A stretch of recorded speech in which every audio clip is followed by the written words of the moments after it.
If an avoidant person were completely honest, one of the first things they would admit is that distance does not always mean they feel nothing.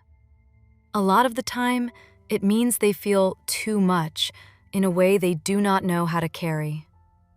That is where people get confused, because when someone pulls away, goes cold, gets vague, becomes hard to reach, or acts like the connection suddenly got lighter than it was yesterday, the natural assumption is that their feelings must have disappeared. Sometimes that is not the truth at all. Sometimes the feeling is exactly what triggered the withdrawal. Not always because the connection was bad.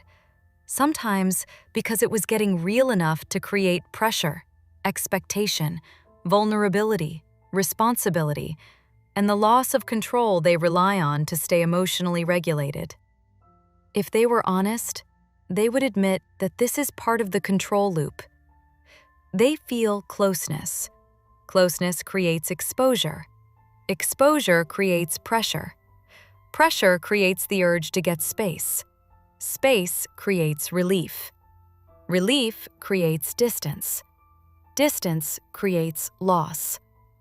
Loss creates longing, guilt, curiosity, or fear of losing the bond altogether. Then they come back for reconnection, reassurance, restoration, or just to quiet their own discomfort. Then closeness returns and the loop starts again. That is what makes avoidant dynamics so confusing for the other person. You are often relating to someone whose internal system is built to keep intimacy from becoming too emotionally expensive, even when they genuinely care. If this kind of clarity helps your nervous system settle, subscribe.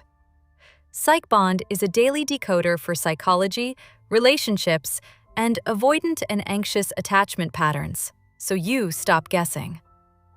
If they were honest, they would admit that they often like the feeling of connection more than the reality that follows connection.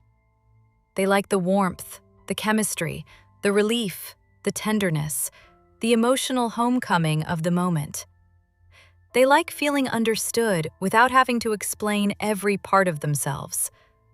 They like feeling chosen, wanted, admired, and emotionally met without having to sit too long inside what being chosen might require from them tomorrow.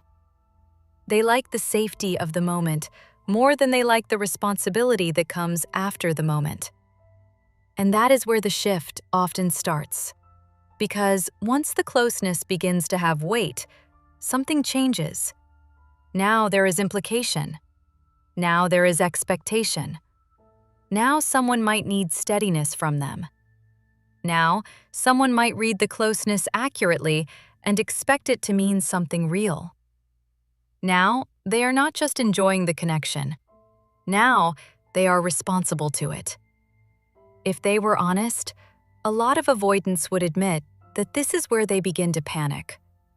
Not always because the other person asked for too much, often because the moment itself created more reality than they know how to stay inside. Another thing they would admit, if they were honest, is that they often know they are sending mixed signals while they are sending them. This is hard to hear because people want to believe mixed signals come from pure innocence or total confusion. Sometimes they do come from confusion, but not always. Sometimes the avoidant person knows they are creating hope. They know the warmth means something. They know the tenderness will land. They know the return will feel important. They know their softness reopens the bond. They know their silence destabilizes it.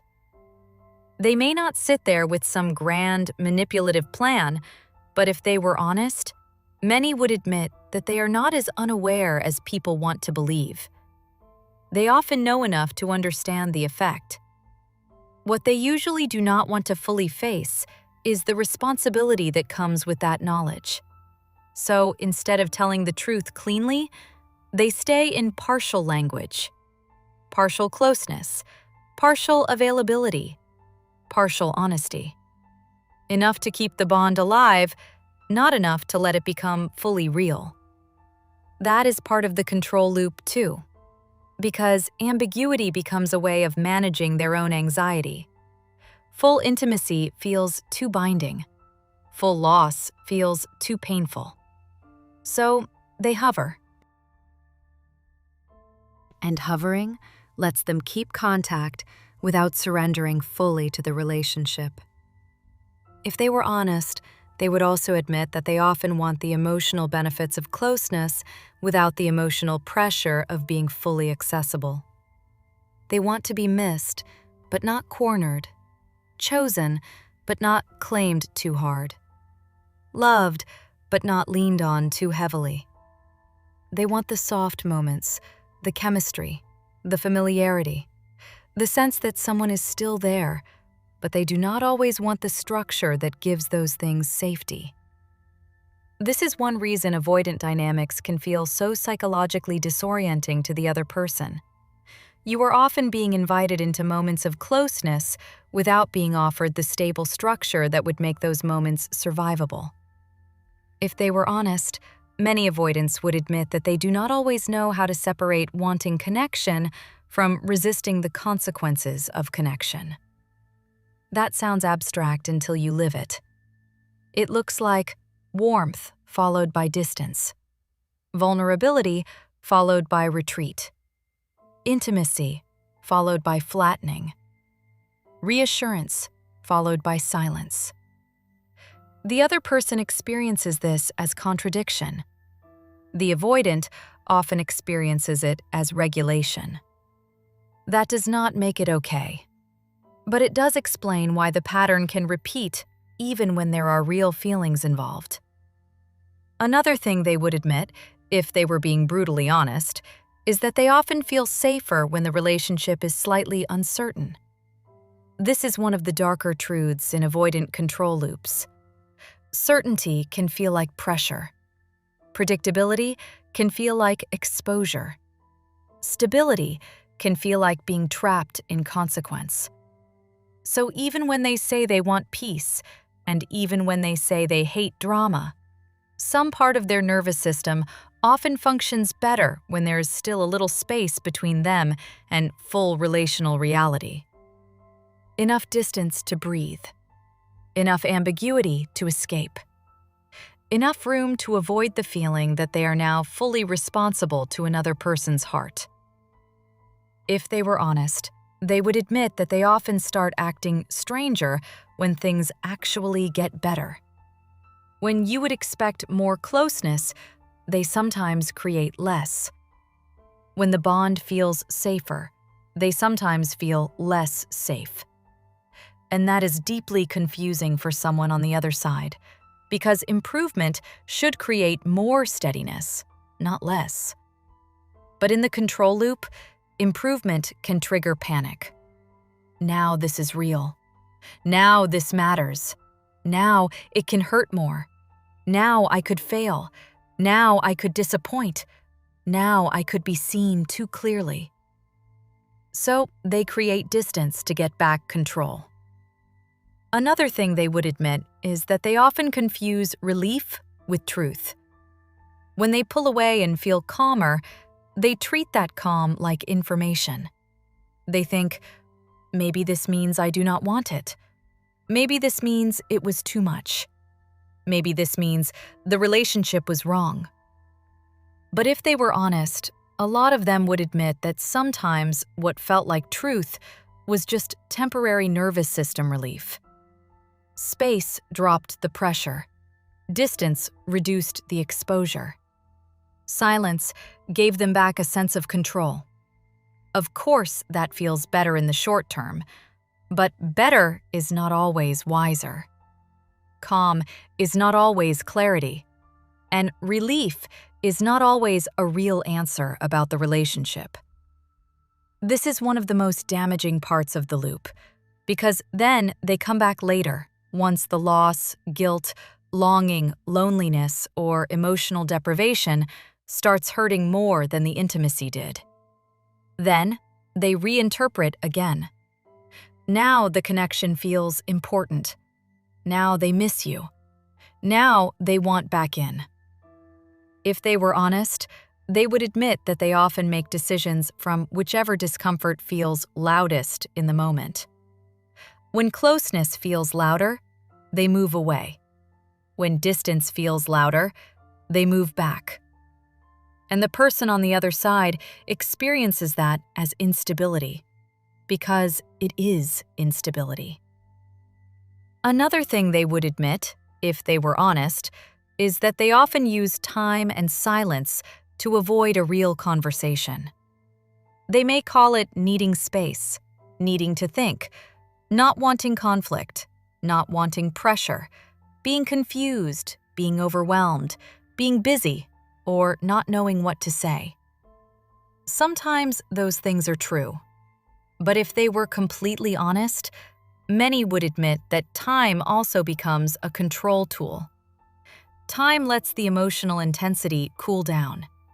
Time lets the other person doubt themselves. Time lets the moment lose force. Time lets them avoid saying something definitive.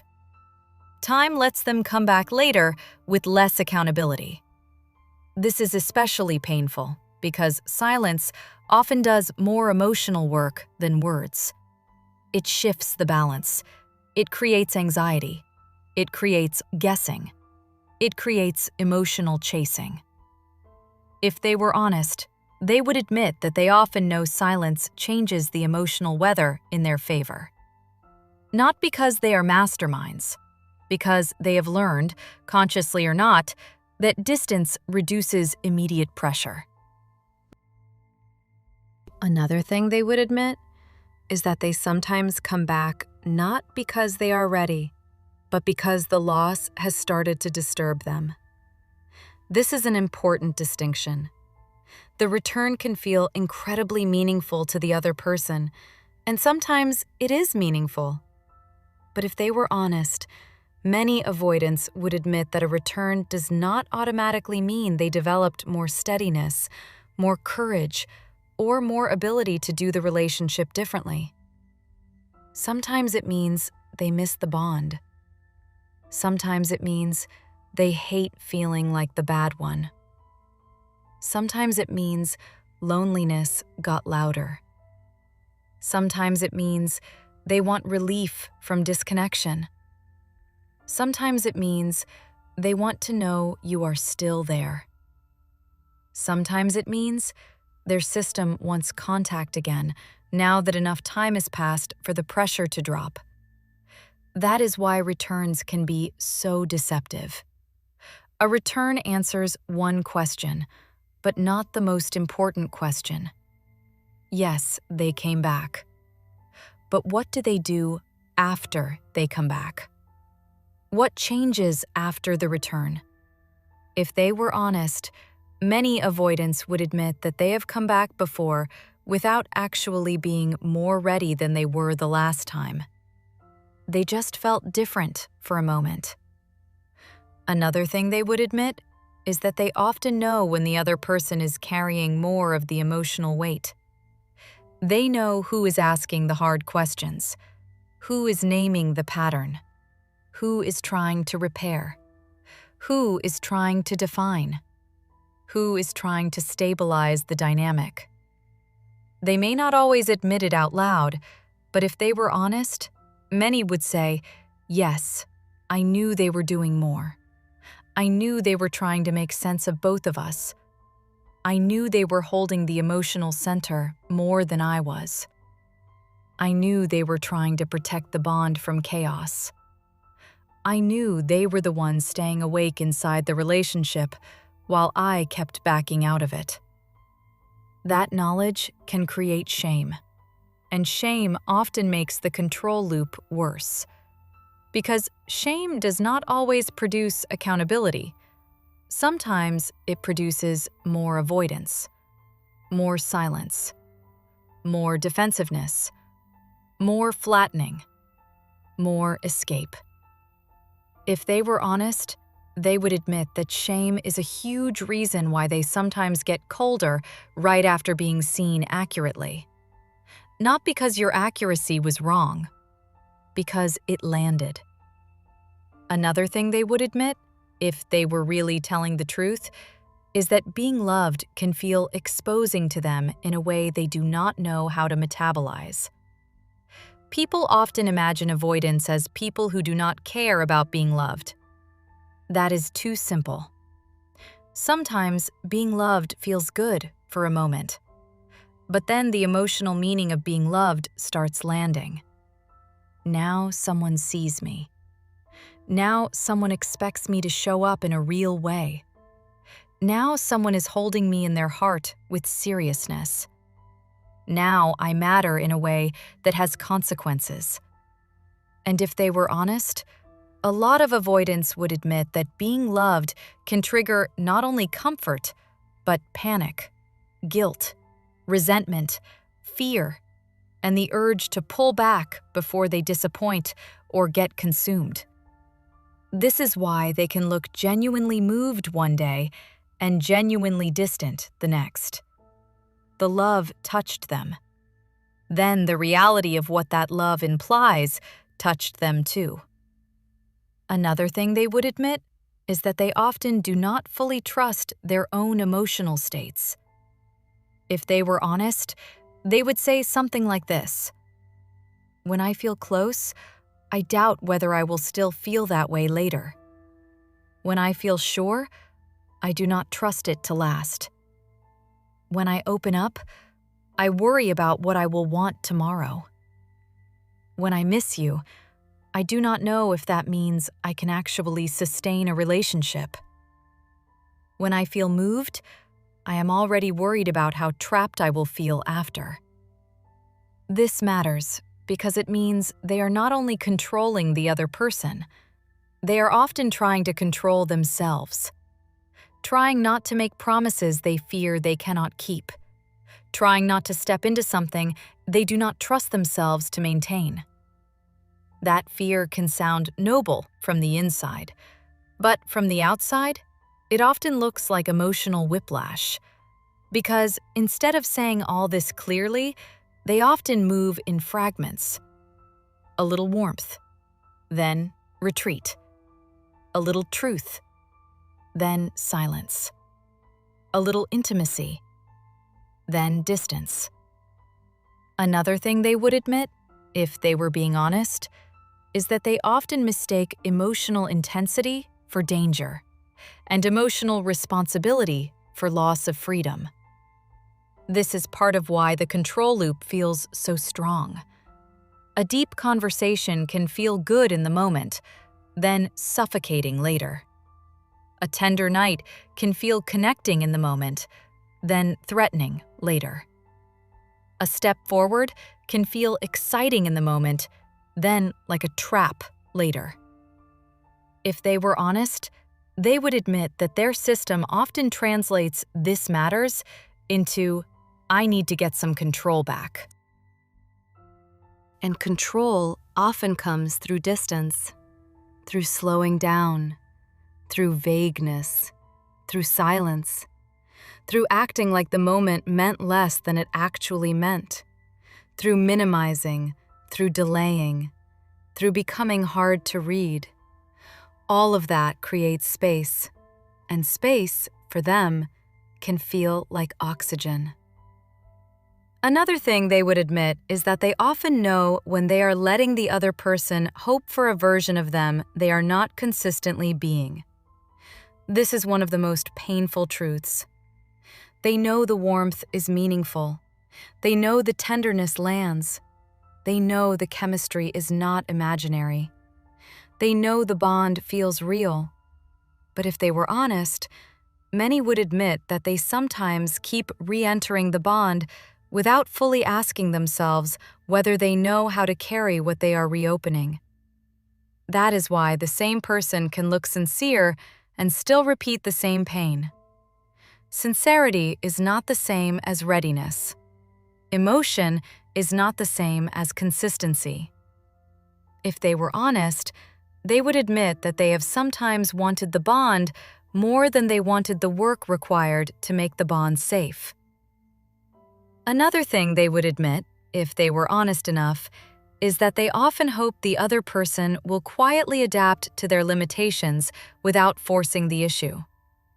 They hope you will feel enough to stay, but not ask so much that they feel trapped.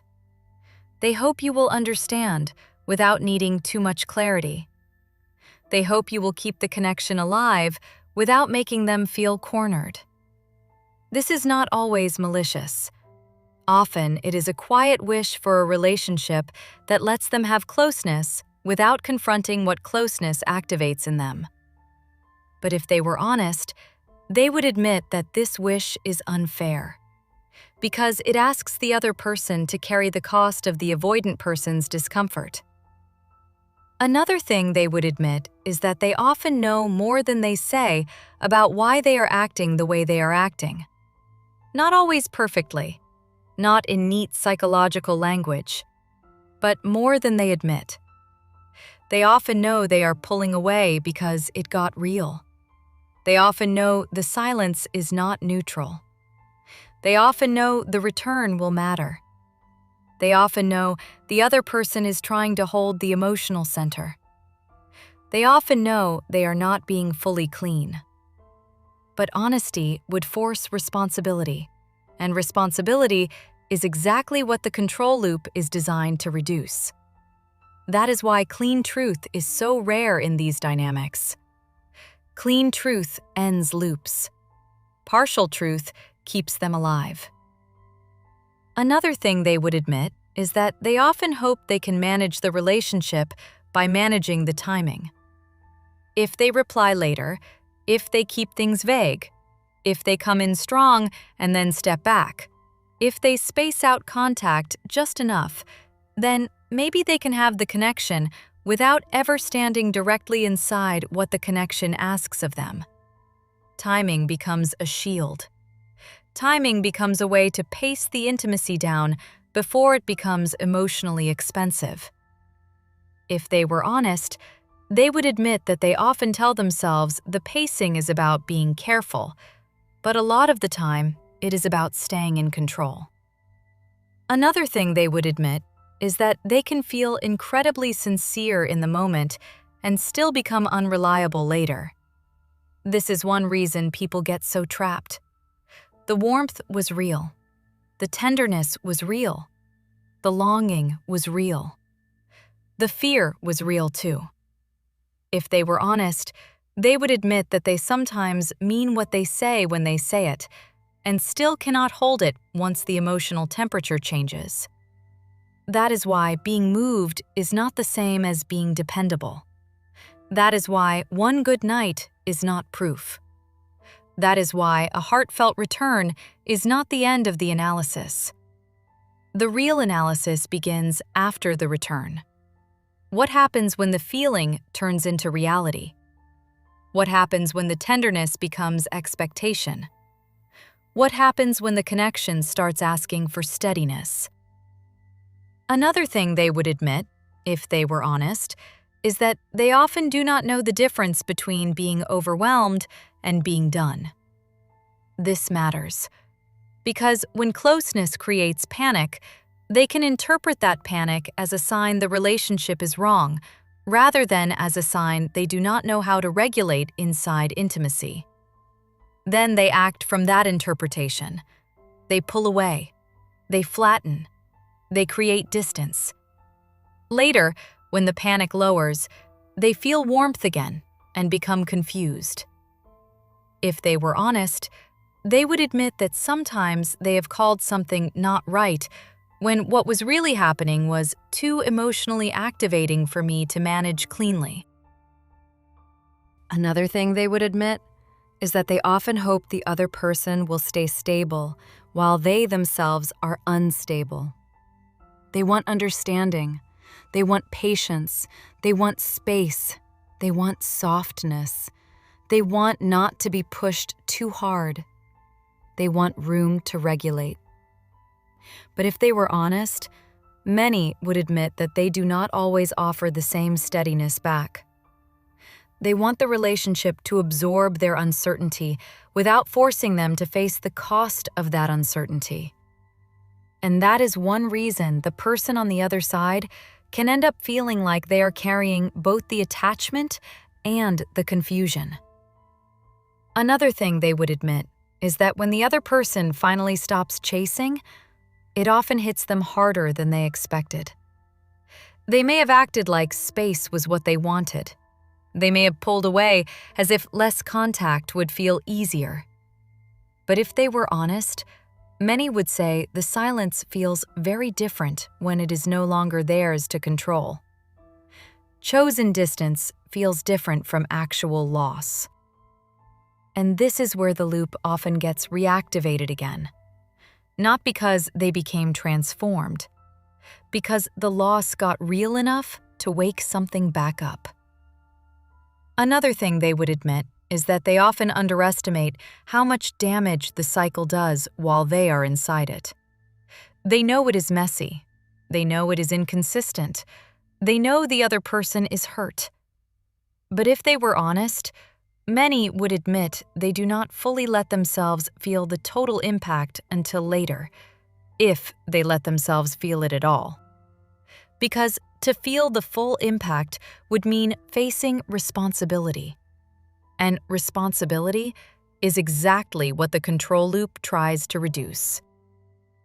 Another thing they would admit is that sometimes they keep the relationship in language instead of in real behavior. They say they care. They say they are confused. They say timing is hard. They say they do not want to hurt you. They say this is difficult for them too. And some of that may be true. But if they were honest, many would admit that words can become a softer substitute for real steadiness. Language keeps them emotionally connected without requiring fully changed behavior.